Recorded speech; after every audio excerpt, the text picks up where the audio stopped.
What's happening with Dr. Yaring in the Middle East, and what are his chances of getting off the ground? Well, I think the task of Dr. Yaring is thankless, and it's a very difficult task.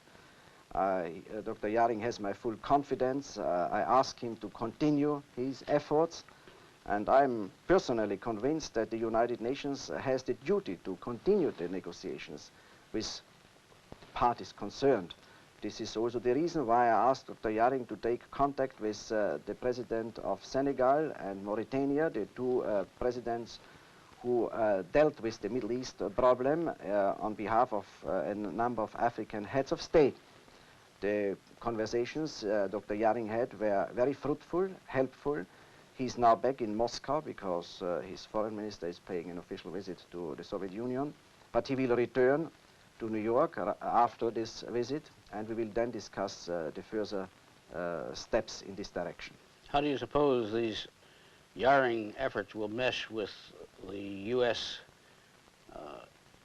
Efforts to get proximity talks started with Assistant Secretary of State Joe Sisko, as somebody called him this morning, the bellboy going from one hotel room to the other?